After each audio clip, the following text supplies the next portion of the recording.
We're with Demon basketball assistant coach Jeff Moore. Jeff, your team last night against Sam Houston went through an absolute nightmare offensive performance, but still had a chance to win the game because you guys played pretty well defensively. Talk about that opportunity to win despite playing the worst game probably the Demons have ever played offensively. It was probably one of the most bizarre games I've ever been a part of. Both teams not shooting the ball very well. At no point did we ever feel as a staff we were out of the game. Even with 2 minutes to go, down 10, we were still pushing, fouling, trying to get to the hole, trying to make a run. It's one of those things defensively, our guys played their hearts out, defended, stuck with the game plan defensively. We just never could get back-to-back scores. You always talk about back-to-back defensive stops to win games. We just never got back-to-back scores. Your team never fell apart, having such an atrocious night offensively, setting an NCAA record for three-point struggles, missing 26 of 26 shots from behind the arc. A lot of teams would have fractured during that game. There would have been coaches screaming at players. There would have been players screaming at players, players screaming at coaches. None of that happened. Can you explain how, through such a miserable experience offensively, your team stuck together? I think that's a big credit not only to our players but our staff. Coach never got shook up. He kept staying positive. The guys stepped staying positive. O.J. Evans was talking the whole time, other players on the bench, and we just kind of kept fighting. And that's a positive because there's going to be other times where we've got to fight through some adversity and not need to quit. And I thought our guys just never quit, and they stayed the course when things were not going our way. All right, your team had such a great performance Saturday, such a struggle, particularly offensively, on Wednesday night. Is there any indication that either one of those will be the case this Saturday as you play the conference champion UTA Mavericks at their place? I think our guys will really step up to the challenge. We had a really good practice this morning. Spirits were good. We know we've got to perform better, but I really think our guys will be excited to go over there and put our best foot forward. Now, UTA has not lost a conference game, but by the same token, they're also a team that has won a lot of close games. How do you approach this game knowing that they've not lost and knowing that they've got to be supremely confident? Yeah, they're going to play with a lot of confidence. We've got to take our game to them, and that's defensive pressure and really try to disrupt their offense. And then, on our offensive end, they're probably going to throw some 1-3-1 zone at us, and we've got to attack that. And we've done better, like against Campbell, attacking the zone. I mean, that was one thing. We were really sharp and shared the ball and passed it well. So we've got to do those things and just go and play the game, not overthink it. All right. We've talked about the strangeness of last night's game. How much of the offensive struggles last night had to do with basketball technical things like attacking the zone or doing things offensively to execute, and how much of it was just an absolute freaky situation? I think the majority of it was a freaky situation.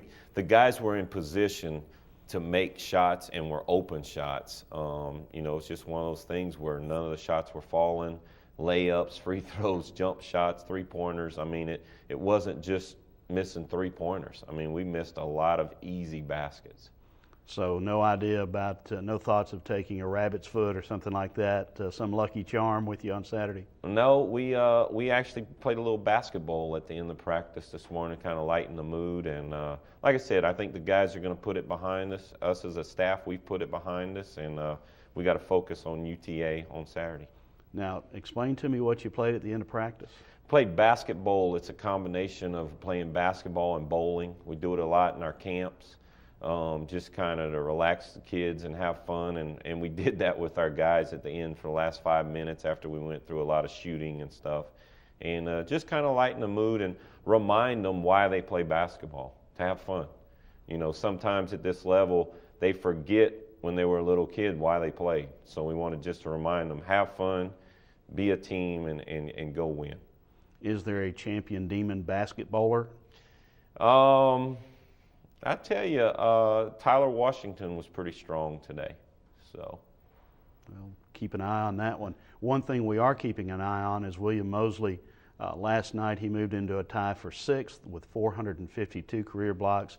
With his next block, he'll be the 5th leading shot blocker in NCAA basketball history, equaling Alonzo Mourning, and obviously with his second block, presumably Saturday, he becomes the 5th best ahead of Mourning and behind Tim Duncan in 4th. Can you try to describe the magnitude of that accomplishment? It's unbelievable for a guy as humble as he is, to just be as, you know, a presence on the floor that he is, and a unselfish teammate. You know, and we're just proud of him and all his accomplishments. With Coach Jennifer Graf, the Lady Demon basketball head coach, whose team comes into Saturday's game against Texas Arlington in Patric Coliseum. Jennifer, let's first talk about the team over the last couple of games. What do you think of your team's performance last night at Sam Houston and last Saturday's game against McNeese? Well, if we go to last night against Sam Houston, you know, we started the game really well. I think it was tied up after about 10 minutes of play, and you know, we knew there were going to be two big factors in the ball game. Rebounding was going to be one of them, and then right along with that was the post rotation that Sam Houston has. She has 4 kids that she rotates in her 2 post spots. Obviously, we have 2 kids rotating in that spot. They are very strong post players, very physical. They post really hard. They rebound really, really well. And keeping Trudy and Jazz in the game and trying to set the pace of the game where we could keep them in there and they were effective, we thought was going to be really important. And that came into play with about 6 or 7 minutes to go in the half. They go on a run. We call a few timeouts, and we let them basically get too many offensive boards, a couple putbacks, and a couple transition baskets. And they were able to break out to a 14-point lead, and then we never really recovered from that. We made a couple good runs in the second half, but there again, they got a couple transition baskets. Really one of the only teams that really made a conscious effort to run us with our numbers, and they could. They had some pretty good quick guards that got them down the floor, and she substituted in every 3 or 4 minutes, and so that really wore us down with our numbers. But I thought our kids played extremely hard, and going back to McNeese, kind of the same way. I can't ever say that we don't. I mean, we go out there and lay it on the line for 40 minutes. It comes a case of we wear down toward the end of the game, and same thing happened against McNeese. All right. What can you do Saturday against UTA that gives you the best chance to win? Well, you know, we're going to get in the gym, and there's no question we're going to come in every day and work hard at our scout, work hard at still improving our team, because when it comes down to it, you know, no, we're out of the Southland Conference tournament race, but we're putting on a uniform that says Northwestern State, and our girls are going to compete hard, and we're going to be ready to go for Saturday. We have 2 more home games, and that means something to us, being able to step out onto the floor, step out in Patric Coliseum, and playing hard for your teammates, playing hard for your program, and these girls understand that. We're going to spend the next couple days. We felt like our transition game wasn't as good as it could be. We really think that we can get a couple transition baskets on UTA, and whether it's necessarily in transition because we have numbers or just us simply getting down the floor, we feel like we're passing up on a few shots that we could have got last night that maybe we'll be able to get on Saturday. So we'll come in and work on our transition game. And then obviously defensively against UTA, we feel like we match up really well against them. You know, I think it's going to come down boards again. We've got to make sure that we're keeping them off the offensive boards. All right. What has surprised you about this team? It's been a tough stretch here without picking up a win, but has there been something positive that has surprised you about this group? Well, you know, one thing that comes to mind, and last night there's 3 minutes and 52 seconds left to go in the game. So we're at our last media timeout, and the kids are coming off the floor. Trudy's played almost the entire ball game, as she's had to every game in conference. And she's in pain, and not just Trudy. Meredith's in pain, Jordy's in pain. All of our kids, the healthy ones we have aren't extremely healthy, but we haven't used that as an excuse. But Trudy's coming off the floor. She's limping. She's in pain. You could tell she's in excruciating pain. So I kind of grab her coming to the huddle, and I said, you tell me. You know how much pain you're in. I can sit you the rest of these 4 minutes. We're down by 16. I can sit you the rest of these 4 minutes. Maybe it'll help you rest up for Saturday's game. And she looked me dead in the eye and said, no, Coach, I want to play. Leave me in here. I want to play. I want to finish this game out. And it would have been so easy for her to just say, yeah, man, I'm hurting. I'm struggling. Just let me rest. And she didn't. And that's really been kind of how all of our players have been. These 7 know that they're what we got, and they keep playing hard. And I can't necessarily say that that's surprised me, but their heart shows every day, and it showed just then when Trudy wanted to finish out the game. We're with Lady Demon tennis coach Patric DuBois. The Lady Demons open their home season this weekend against Louisiana Lafayette Saturday at 1 and against Texas Pan American Sunday at 10 a.m. at the Jack Fisher Tennis Complex. The Lady Demons have a new-look team with a lot of freshmen here, but they're very strong so far, having beaten Mississippi State, having beaten Southern Mississippi 7-0, and narrowly missing a win over Houston 4-3. The Lady Demons come in, Patrick, finally at home. What's that going to feel like to be able to have your team at home on this weekend? I know the players are very excited about being home this weekend. We've been on the road. We expected kind of a roller coaster year, and we still do because of all the freshmen we have. We have a great leader in Olga Bazhanova, our senior captain, and we played very well at Mississippi State. We played very well at Southern Miss. We were a little off the day at Houston. We still could have pulled it out. We fell a little short, but we're excited to be home this weekend, have some fans in the stands, and we have 2 pretty tough matches that we're excited to play. Let's talk about your lineup and your top 2 players who are your most experienced players. Certainly success starts with the veterans, and they've both been very good for you. Sure. Olga Bazhanova she's just gotten better every year, and right now she's playing her best tennis of her 4 years. She's always been a stalwart in doubles for 4 straight years, but singles she's starting to play very well. She's undefeated so far this spring. Andy Nedorostova, again, she's improved a lot. She's a junior right now. Playing her best tennis right now as a junior and showing some pretty good leadership skills herself, especially in doubles when she's playing with a freshman. All right. You brought up the word freshman, and that comes up a lot when talking about Lady Demon tennis. Talk about your new players and how they are growing into Division I college players. Well, they've had to grow up quickly. They had a good fall schedule, so they had a lot of match play. They all work very hard, and hard work and talent. They're talented, so hard work and talent equals maturing a little faster. Tatiana Larina, Polina Konop have shown the most promise so far of our first-year players, and both of those 2 are in the top 4. Amy Williams from Leesville has grown up quickly. She's in our starting lineup in singles and doubles, playing well. So basically our upperclassmen have really taken these freshmen on and have taught them the ropes, so to speak, and it's clicking already. All right, let's get to previewing the matchups this weekend. Louisiana Lafayette and Northwestern have a very good rivalry in women's tennis, and it's gone back and forth.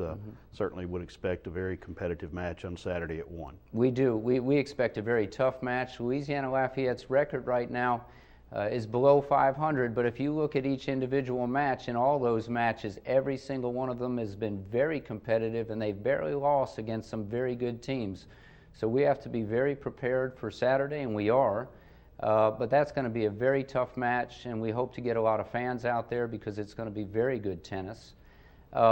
Texas Pan American is sort of like us with a lot of freshmen, so they're a little bit unknown. And we expect to, if we do what we always do in our system, we expect to have a successful weekend. We're with Lady Demon tennis senior Olga Bazhanova, the team captain, undefeated at 3-0 in singles at the #1 position. Olga, your season has started well. but I know that the entire team has looked forward to this weekend because you're at home. Talk about the opportunity to play at home this weekend. We are very excited. We are a new team with a lot of freshmen, but it doesn't matter. We are ready to win. We are ready to play our best tennis. And like I said, we are very excited. What's it like playing at home as opposed to being away from home? For me, I think it doesn't matter. We have to come, we have to win. And it can be anywhere. Of course, it's nice and to play at home because we have big support, but the result's supposed to be the same, win. Well, you've been winning this year, individually and as a team. Talk about how this team has had good success early, winning against Mississippi State, an SEC team, and shutting out Southern Mississippi and nearly beating Houston with so many freshmen. Tennis is this kind of sport that it doesn't matter how old are you, it matters experience. But girls came with potential, big potential, and a lot of skills. And they're just improving, they want to win, and we have support for each other. That's the big thing, I think so. You face Mississippi State, and the match came down to your singles match. You fought off a match point, you won a three-setter. How important was that match in your singles match for the team and for this season? It was hard, yes, and I have been already in this situation, not just once, like a couple times.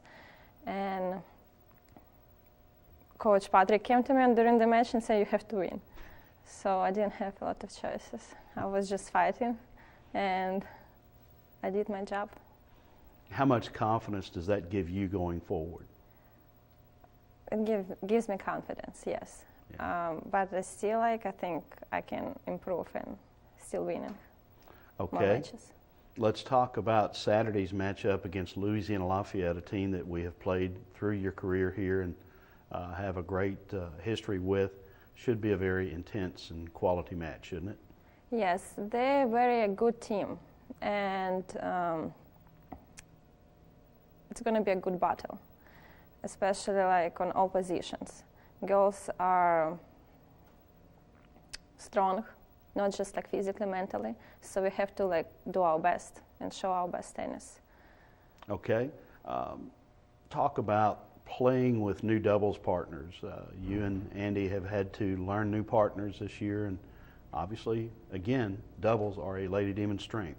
Why is that, and how has the transition been? I play with Polina Konop, and I used to play with her doubles back home a long time ago, but I'm very confident to play with anybody. As long as player wants to play, and it just communication plays a lot of in doubles.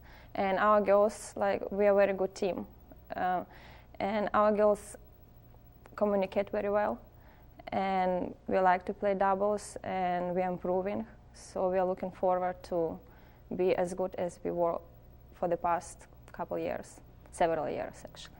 So, as the senior, as the captain, have you had to educate the young players about how good we've been, or are they already aware of that? And having been a part of that success, a very important part of that success, I'm sure you have a great deal of pride in seeing it continue this year. Of course, we had to talk about this because they just came. They don't know how it goes here. They didn't know basically anything. So we had to speak up. We had to talk to them. But they adjusted very quick, and they know what they're supposed to do. And I hope they will improve and do their best. Okay. As I'm sure they'll be watching this on nsudemons.com, can you talk about the new girls each individually? Sure. We have a lot of Ukrainians.